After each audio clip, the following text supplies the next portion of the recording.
Assalamu alaikum.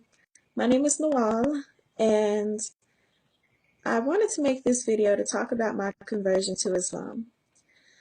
When I first started researching Islam, I came onto YouTube and I watched video after video after video of brothers and sisters who converted or reverted to Islam. And Alhamdulillah, that was 1 year ago. 1 year ago, and I felt like it would be fitting for me to come back and tell my story and my walk to Islam. And I just hope that it can be inspirational to somebody out there because I was inspired a year ago by so many people's stories. Um, a little background information about myself. I am American, born and raised in the South from Tennessee. 25 years old. I'll be 26, inshallah, in a few months. And I'm a single mother. Um, Growing up, I was raised in a devout Christian home. I was raised as a Jehovah's Witness. So when I was little, I spent my Saturday mornings knocking on doors, giving people Watchtower and Awake magazines, sharing Bible verses with people. That was my life, basically. My dad was an elder in our local congregation of Jehovah's Witnesses. Um, and he took the role very seriously. We had Bible study in our home, usually 2 evenings every week, and we also went to our local Kingdom Hall at the time twice a week, and a congregational Bible study once a week.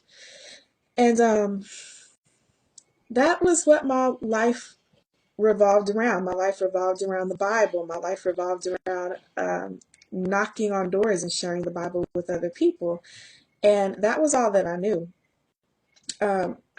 Being raised as a Jehovah's Witness, I didn't really know much about other religions. I didn't know much about other denominations of Christians either. Um, I just didn't know. I hate to call myself ignorant, but I was very ignorant. By the time I hit my teenage years, I really started having issues with some of the things that I was learning. I felt like it wasn't necessarily that I had issues with what I was learning. I felt like the questions that I had were not being answered fully. I had all these questions about life and death. And yes, my parents gave me an answer, but I felt like something was amiss. By the time I hit 16 years old, I completely rebelled against my family, against my religion. And this is not something, that I'm proud of. It was a hard time in my life. I felt like I was searching for something and I didn't know what it was. I didn't know what it was. But I just knew that I was tired of, my parents, I love them to death, but they were very strict, and they tried to limit my associations with people who were not Jehovah's Witnesses. So I would go to school, but I could not hang out with any friends from school afterward. I couldn't do regular things like have sleepovers and go to football games and stuff like that. And I couldn't be a kid. I just could not be a regular American kid because they had me so hemmed in. Well, by the time that I was 16, I rebelled, and I rebelled hard. I started questioning the religion very loudly. My parents suffered a lot of embarrassment around that time. They just kind of wanted me to hush, just hush and be quiet and be good. And I wasn't having it. When I was 17, I got kicked out. Um, I started, I was in my senior year of high school. I had started dating a guy. Well, I had been secretly dating him for a while, also in the rebellion against my parents. I've been secretly dating him. Um, my senior year, he and I got married. We had a very tumultuous relationship. He was abusive. I was afraid for my life. I mean, we were together 3 years, and I cannot even describe to you some of the horrible things that I went through within this marriage. Um, and, during this time that we were married, I was going through all of this emotional and physical abuse with my husband. I was very young and, had 3 sons with him. And I still was asking myself these bigger questions. Like during this time that we were married, the 3 years we were married, I went to almost every local church looking for answers, looking for a pastor who could make sense to me. I was searching. I started attending a private Christian university. I was there for 3 years, and part of our university requirements were that you take Old Testament history and New Testament history. You had to have those. That was part of our core requirements. We also had to attend chapel 2 days a week, a Wednesday and Friday, which was like a small little worship service. And I thought if I threw myself into that I would find these answers. So I did. I threw myself into it. I started really studying the Bible, double time what I had when I was, living with my parents, and started volunteering to do things. I was teaching an adult literacy class with a Christian organization here. I even changed my major um, to a Christian studies major. And it just, I felt like I really was not getting the answers that I needed, and I was getting these varying answers. You know what I'm saying? And I just felt like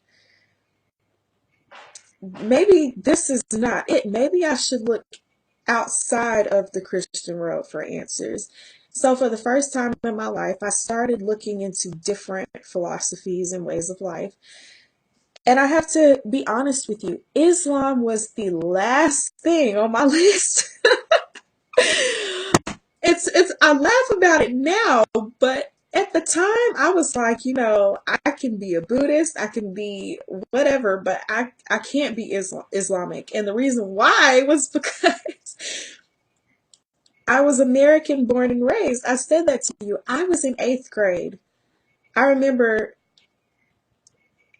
I was in 8th grade in 2001, and I remember a teacher running into my classroom to say that the World Trade Center had been hit by a hijacked airplane. And I watched as those towers fell, and I was in tears. 8th grade, and I could not understand how something this terrible could be done. And the worst part about it was the fact that the religion of Islam had been plastered all over that. All that I knew in my life about Islam came from the media. That's all that I knew. I had never talked to any Muslim families. I had never, you know, researched Islam. I had never looked into it at all. All that I knew came from social media. It came from the news. It came from the media, period. And I can see now how it was foolish of me just to assume that everything that I was hearing in the media was correct. I think we all know better than that now. But, like I said, I was ignorant. I was ignorant. Um, During my quest, my, spiritual quest, I guess you could call it, I like to read a lot. So, I was going into a local bookstore, and I actually was looking for a biography on Mother Teresa. I don't know exactly why I was looking for a biography on Mother Teresa, but that's what I went into the bookstore for that day. And I was going down the aisles, taking my time, and I just happened to run into an English translation of the Holy Quran. And I looked and I did a double take right there in the aisle, and I picked it up. I picked it up. I kind of thumbed through it a little bit. I was like, I wonder if I should get this. Like, should I look into this? And I did. I bought the Quran. I went home. I immediately started reading it. I read through the whole Quran within the first week of buying it. And I have to tell you, I read the Quran, and every misconception that I had about Islam instantly, just like that, it was gone.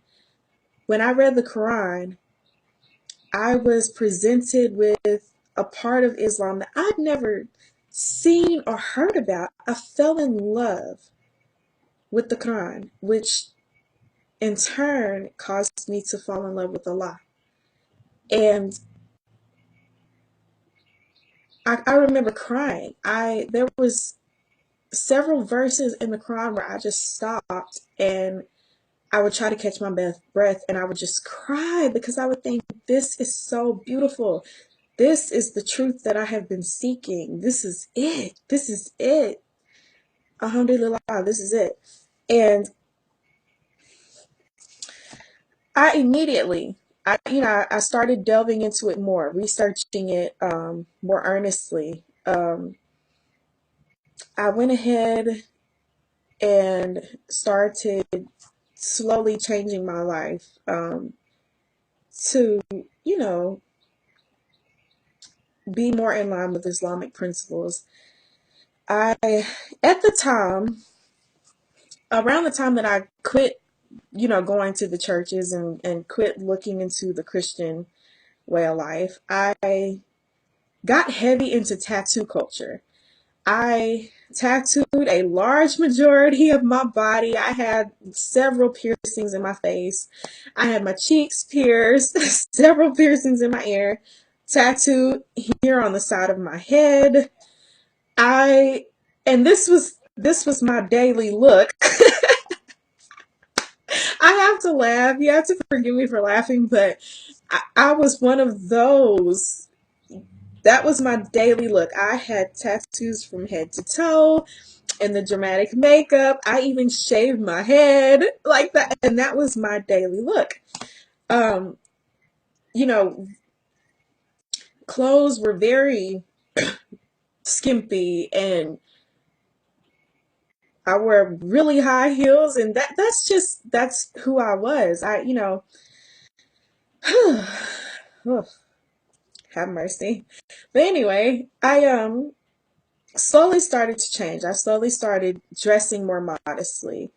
Um, and in time, then came the hijab. And I think that once I actually converted and I started wearing the hijab, and I think that right there really marked my transformation and how far I had come, because before I started studying Islam, I never thought that I would wear a hijab like that. You could not tell me that I was going to wear hijab. Like, no, no, no, no, no, no, no. That was just how I felt about it. I did not understand the beauty and the meaning behind the hijab. And alhamdulillah, I started wearing hijab. It came pretty easily for me. I did have some difficulty, um, you know, in the city that I live in. I live in a small, medium-sized city, not very big. There's not much diversity here. The majority of the people here are Baptist. We do have a strong presence of Jehovah's Witnesses, but they're a minority. We also have Catholics, but they're also a minority. The majority, I live in the Bible Belt, so the majority of the people here are uh, Baptist, and they are good people. I will say that much. But I did deal with a lot of stares and initial awkwardness once I started to wear the hijab, and more recently, I started to wear the niqab. So, it's funny when you look back on the journey and all the things that you've been through and the point that brought me to Islam. Um, I have never been so happy and secure with myself. I've never felt like I had so much meaning and purpose in my life. And that came to me through Islam. All the confusion, all the doubts, the questions, the searching ended when I picked up the Quran. And I know there's people probably who will watch this, you're curious, you have questions. My advice to you would be don't stop searching. If you're curious, the best thing I can tell you, read the Quran for yourself. Read the Quran for yourself. Have conversations with Muslims in your community. If you have any, visit the mosque. Talk to people. Don't be afraid. Do not be afraid. And I was so afraid. I was so nervous. I was worried about, what my family and friends would say. But my advice to you would be just talk. Just talk, ask questions, do your research, read, and Allah will bless you for that. Allah will bless you for that. Um, so yeah, I hope that some of you can relate to at least my background. And I don't know, just tell me what you think. Have a great day. Bye.